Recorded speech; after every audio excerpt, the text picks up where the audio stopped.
Hello everyone, welcome back to European Autocraft Studios. Thanks for coming back, by the way. Since we've been working on this 911, I just wanted to fix some oil leaks in the cam housings. Decided to pull the heads with it, make it a lot easier to work on and clean everything. Everything's really dirty from all the oil leaking.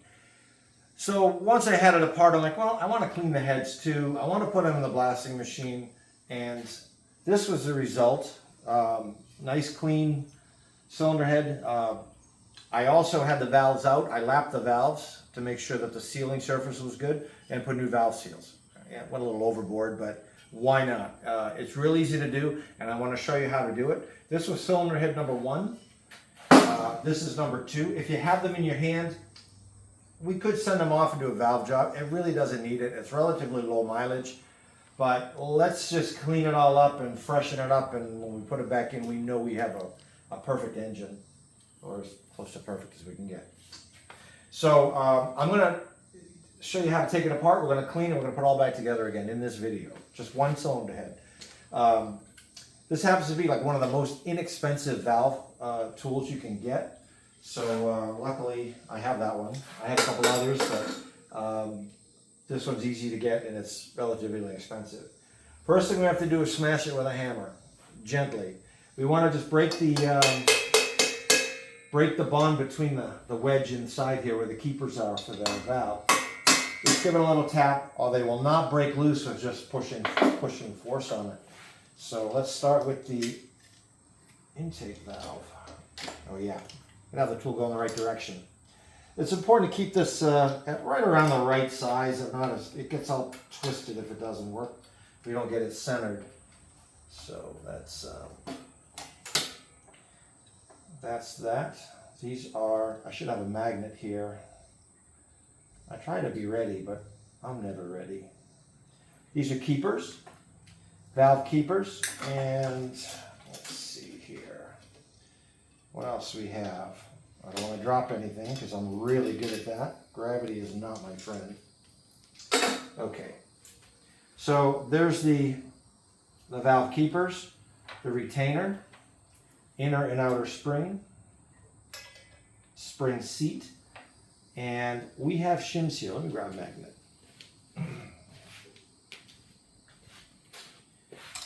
We have shims here. Every valve has to have a specific spring height, and that spring height is measured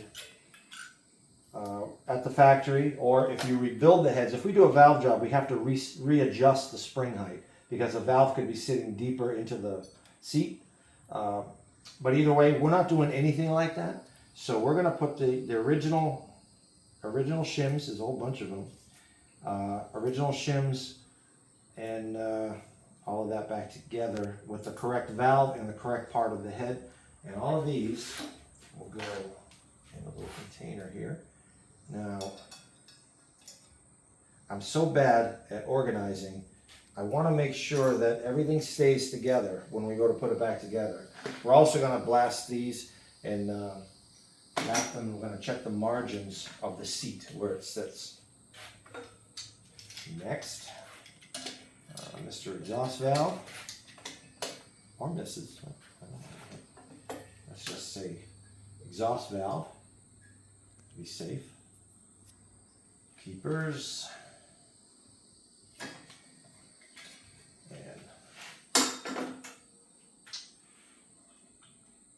Retainer, springs,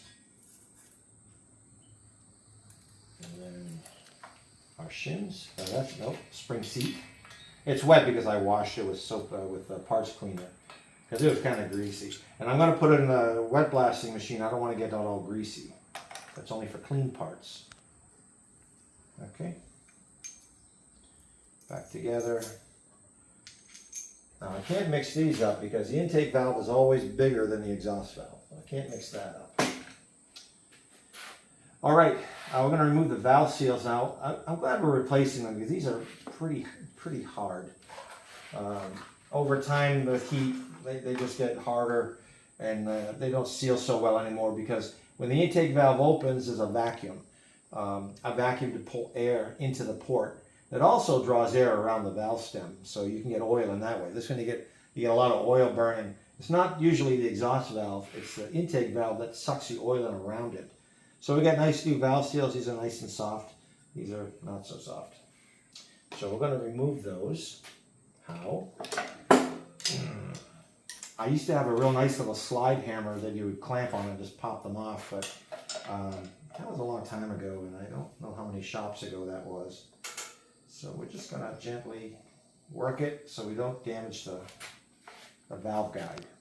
And we also don't want to damage these. When I go to put this back on, we're going to make sure there's no marks or burrs, because I think it does put a little mark in it, but Mark, that name again. Always Mark. Okay. All right. That's simple. It's a part. So now I'm going to run and throw this into the wet blasting machine, and we're going to give it a good cleaning and then put it back together. I am going to come back for the valves. I only want to do one valve at a time because I will mix it up. So let's go do that. We're going to get the machine going, throw this in there, and we'll take a look when it's done. Someday I'm going to put an electric valve on that compressor so I can turn the air pressure on from in here. All right, this machine's been working great, except for when it wasn't. Look at this now. New glass, new wiper, we got a new exhaust blower. Oh, baby.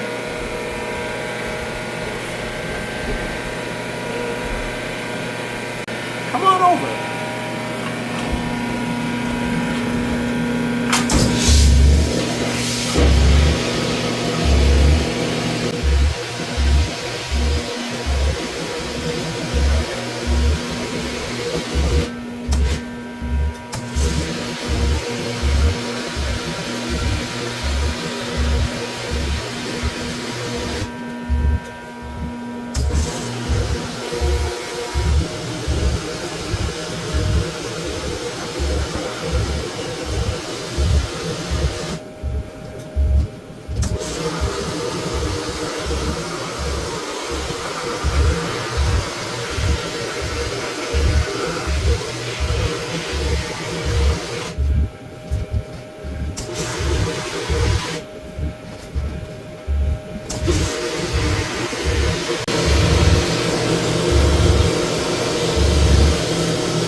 Looking pretty good.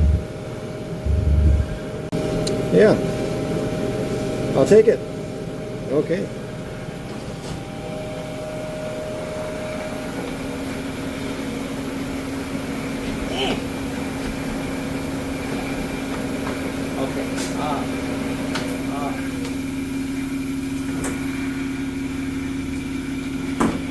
I'm going to rinse.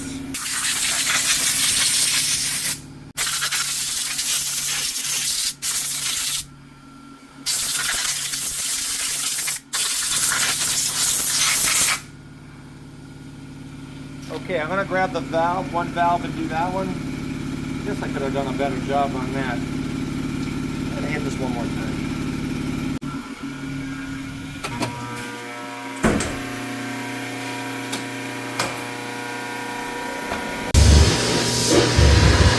That's better.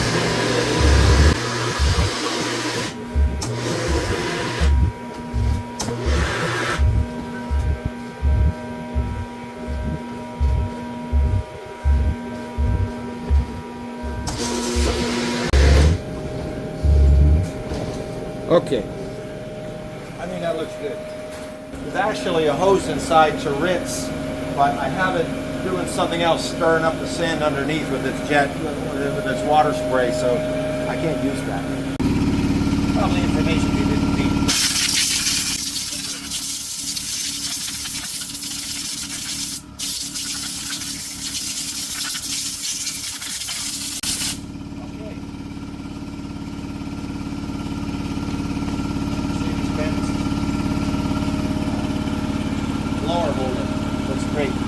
Okay, I'm going to get the valves up. Be right back.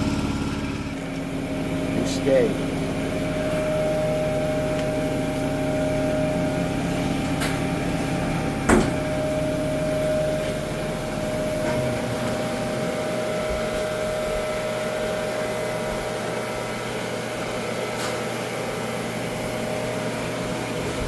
dry blaster would probably work a little better for these, but it does work okay. See the difference there.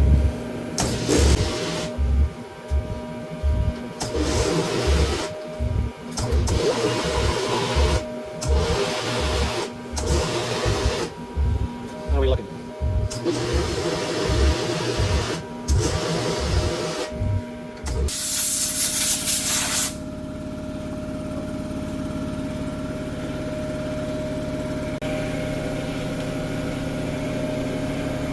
The oil off that's there.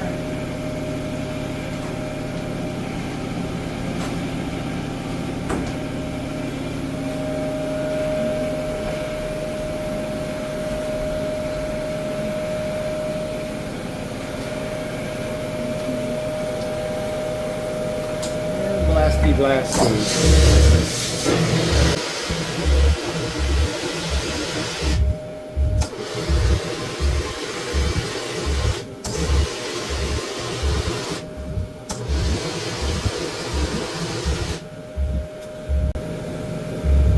I'll take it.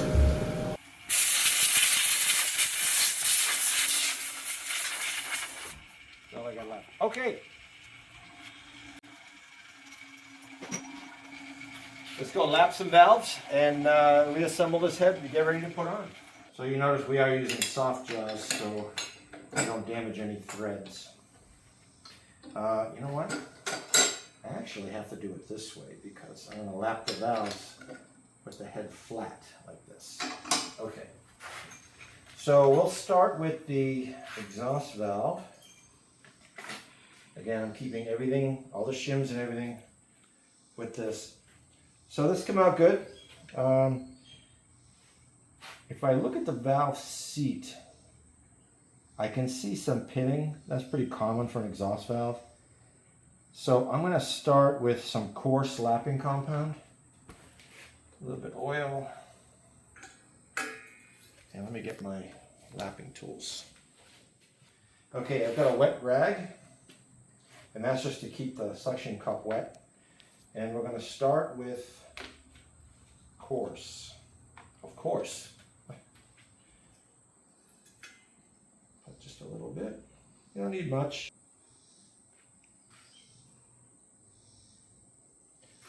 And right in the hole.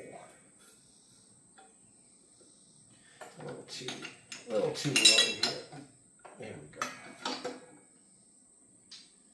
Wet our suction cup. Let's try the little one first. Seems to bite a little better. So you can hear the grit. We just want to spin it, put a little bit of downward pressure, and then you hear the noise goes away. But if you lift it up again, it sort of resets the compound. So I do that. I just go around, try to keep it centered.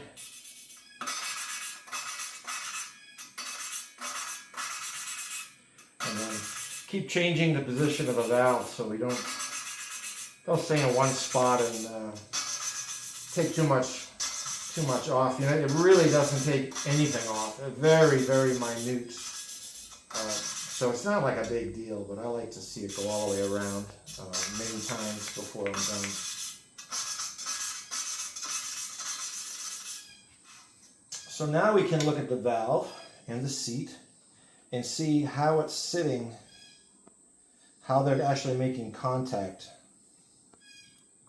And you can see the line. We've got a bright line here and a bright line there. So we're in the margin. This is I should say we have margins on either side, and that helps keep the valve cool. If it's seating way at the top, the valve can't cool as well. I'm not a cylinder head expert. I just know how things are supposed to be, but actually using the tooling to make them that way, I have to send them out. There's some specialists that do this. Ollie's, I don't remember where he is, but he's been around a long time, and he does Porsche heads. He does a great job on these. So I'm still seeing some pitting. See, there's a hole here, a little pit. That could let exhaust gases past when it's closed. So I'm going to do one more round. The seat looks really good. We have good margins there within the margin of error. See what I did there? Mechanic humor. It's unbelievable. Okay, so back in for another round. Roundy round. Let's go with the bigger cup.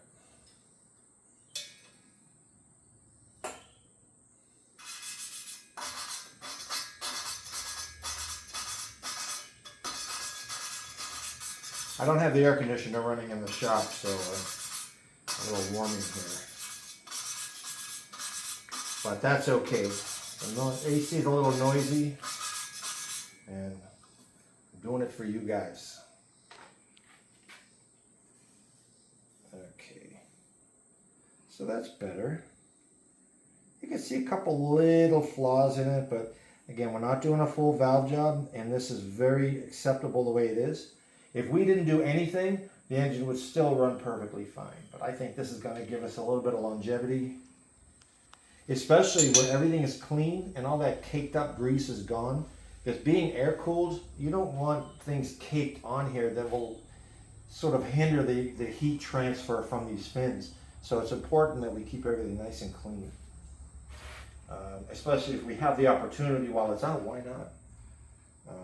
It doesn't cost a whole lot more to do this, and I think it's very beneficial. I'm going to finish it up with the fine. Oil.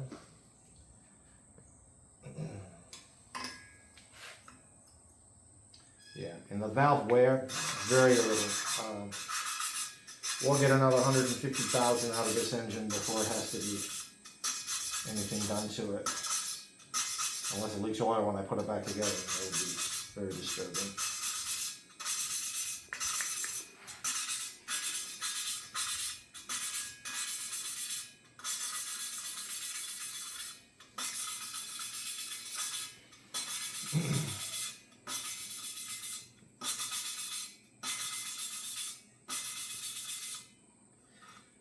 So when you grind the valve seats and you grind the valve with actually valve grinder, you lower the valve into the seat, so you have to then readjust the shims. What we're doing is a very, well, that's even better. Wow. Okay, so that came out really nice. That valve is going to seal 100%. And about just doing this, just this little bit of lapping, we are well within the margin of error. I'll do it again. Yeah, margin of error. Okay, I'll stop. It's a good thing there's no dislike button anymore. Dislike my bad jokes. All right, intake valve. Nice shiny clean. And I don't see any pitting on this. We might just go, let's try the fine first and see if it, I always do the minimum amount of cutting or caustic cleaning or anything. Start with the lightest you can. At least that's my take on things. I'm gonna wet the little cup. Okay, Mr. Intake Valve. Or Mrs. I want to judge. So we'll do a fine. Yeah, you got to deal with that a lot, but it's not so bad. See, then I'll change position.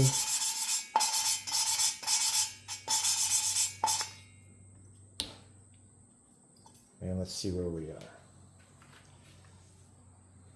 Yeah. Nice seal all the way around. Same with the valve seat. I don't know if you can see that. Let's see if I can get it into the light for you. See, the gray ring is right in the middle of the track. A little low, but not bad. Within the, I won't say it, margin of error. Perfect. Okay, I said it. Now, what am I going to do now? I think I'm going to put the valve seals in.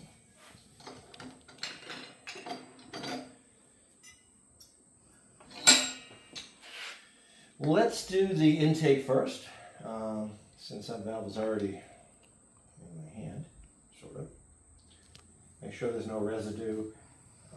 This lapping compound has it's like an oily or thick oil or grease in there, and that cleans up real easy. All right, valve seals. Came in the gasket set, so we're going to use them. Now this is a valve seal tool specifically for these heads. I've done enough of them, I bought the tool. But what it does, it damages the spring. So I take the spring off before I put the seal on. And just a few, you can feel when it stops, don't bang anymore. Put the spring on before I forget, because I will forget. The only thing about forgetting. Remember Nick? He knows about me forgetting everything. And my disorganized nature. So bad. But we still get work done. Not sure how, but we get it done. Again, we're going to keep it nice and straight. It only goes down about 8 millimeters, but it locks in nice and tight on the guide. Okay. Now, if you bought valve seals and your valve seals come with a little plastic tube, you won't know what they are. The little cellophane tube that goes over it. That's to prevent the valve from cutting the seal. But I don't have those, so, and the valve is actually chamfered on the end. We're not going to do any damage. But what I do is I like to put a good amount of oil on the tip. What did I say? Oh, the one on the bottom. Intake is on the bottom. All right, and when the valve is getting close, the valve's about 10 millimeters shy of the hole. I'll put my finger over it, and the air pressure makes it go wide and just takes a little bit of the pressure off of the end so it doesn't want to bite it. And it really doesn't. They don't do any damage. Just be careful. Okay. What are these? Shims. What's that? Spring seat. It's going to be tricky because it's going to want to fall. You can get these crooked and they don't sit in all the way. We don't want that to happen. So we got to work it. Make sure we get it all the way. There we go. Because you can actually put the spring on and it'll go with this crooked. Inner and outer valve springs. Oh, you know what I didn't do for the grease? I put a little bit of grease on this so the keepers will stay. I'll show you that in a second. Okay, get back in there. Nice and straight.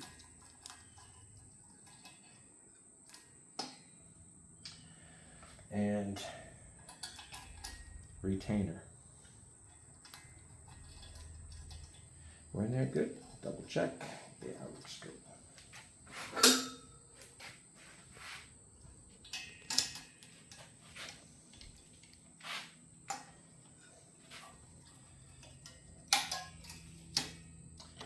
Because I didn't put these back in the container, we'll use those.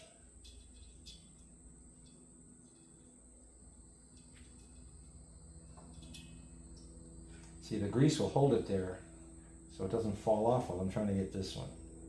It still can if you bump it, but give me a fighting chance. All right, now the keepers will go flying everywhere if I don't keep this centered coming off. So I'm going to let the pressure off real slow and right in the middle. Perfect. That's it. Mr. Exhaust valve, or Mrs. Do it again. A little bit of oil.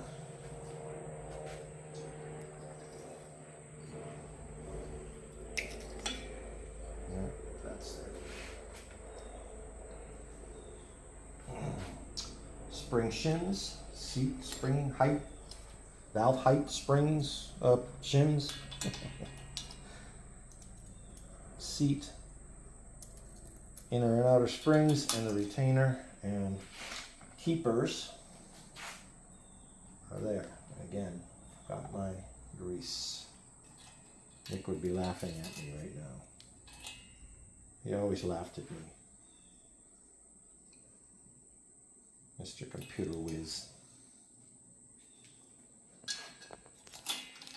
Okay. Oh, wrong way. Pretty simple stuff, really. You know, the right tools, and if you got your engine apart anyways, this can also find problems. You might just find that you have a valve that has a gouge in it or a burn in it, and you can just send that head out, or you just send them all out, but you'll know at least if it needs work or not. But so far, there's only 2 heads I've done so far, and they both look great. I have no reason to suspect that there's an issue with any of the other ones. That's it. Cylinder head number 2. You know, number 3 has the temp sensor on it, and that 2, so I don't get them mixed up. I don't have the tool for that. I might have to make a wrench to take that out, because I don't want to put it in the blaster with the sensor in there. So that's it. Simple. If they're off, you know, why not take them apart, replace the seals, and tidy it up a little bit, get it nice and clean. If you don't have a wet blasting machine, that might be something I'm going to do in the Patreon level when we finally get there. Is at a certain level, I'll blast all your stuff for half price. It's not expensive to begin with. You know, it's about, I don't know, it's probably about $100 an hour to do it, but you can do so much in 1 hour that you get a lot done. So maybe I can work with you guys on that too. That's it for today. Like, subscribe, ring the bell, please. God, we need subscribers. They're growing fast. It's great. We're getting some super likes, which is fantastic. I appreciate it so much. I mentioned last time we were looking at a building here full of equipment, ready to work, but upon further analysis, it's just not going to work out for what we need. So we're going to be working here for a while until something comes along that we can actually afford. Maybe you guys can help with that. So that's it for this time. I'm going to finish the other cylinder head and probably do the other side, and we'll get back when we're ready to reassemble. If I find anything along the way that needs to be that you'd like to see, I'll let you know. Otherwise, it's all the same, both sides. But if anything comes up, I'll let you know. And I could just continue battling, but I'll stop here. Thank you again. Thank you very much. Thanks for watching the whole video, and we'll see you next time.